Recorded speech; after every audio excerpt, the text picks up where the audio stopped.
Alan Murray is editor-in-chief of Fortune and Time Inc.'s chief content officer. Good morning. Good to be here. So how is business reacting to the Trump administration so far? Oh, I think pretty positively, actually. You know, this is the first Republican candidate for president that didn't have the support of Fortune 500 He did CEOs. not have. He did not have it.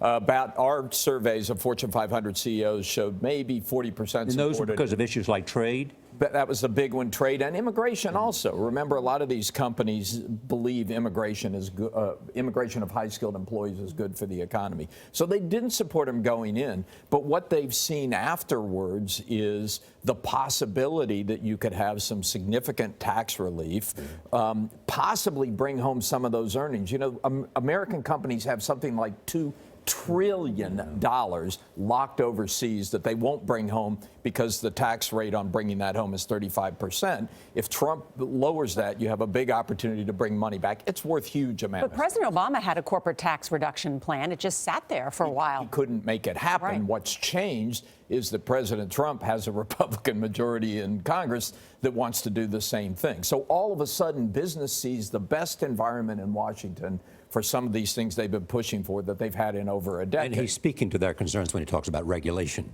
a re-examination of regulations to make permit processing faster. Yeah, so, I mean, this is fascinating what's going on. He's using the bully pulpit to create a national industrial policy. We've never had one before. And he's using it in two ways. He's also threatening them, too. Oh, correct. It's a big Are they carrot. afraid? Are they afraid of him? Yeah. I mean, they're afraid, and he's got a big carrot and a big stick. The stick is the threat of tariffs. Right. And apparently, this surprised me to learn this, the President of the United States does have some ability to unilaterally impose tariffs on single companies, which would be an astonishing thing if he did it, but that's what he's threatening to do. On the other side, you know, they look at their balance sheets and say, wow, if we can repatriate some of this money or if we can get other tax cuts, the value of that is huge. And they're happy to play his game, create some new jobs in the U.S. in the hopes of getting this It was reported the other day. Regulatory relief. It was reported the other day, Alan, that Mark Fields, head of CEO of Ford, reread Donald Trump's The Art of the Deal in preparation for a meeting.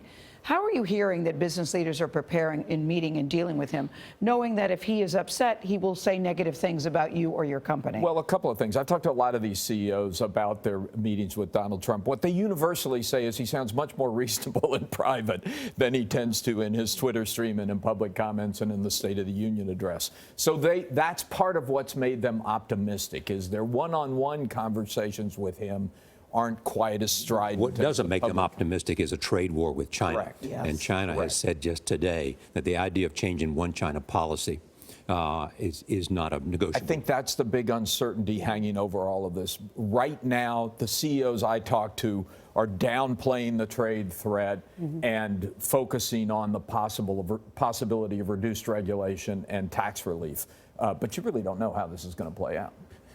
Yeah. You also raise There's a a new good game point. in town. Yeah, Alan, you raise a good point. And predictions are not the way to go for any of us in the media. Yeah, when you say, people that know him say he's very different in private than he is in public. Yes, they find him That's very much more comforting to people. reasonable Yes. in private, but then you hear something like the America First inauguration address and you wonder where this is really going. All right, Alan Murray, always good to see you. Yeah. Good to be here. Thanks for having me.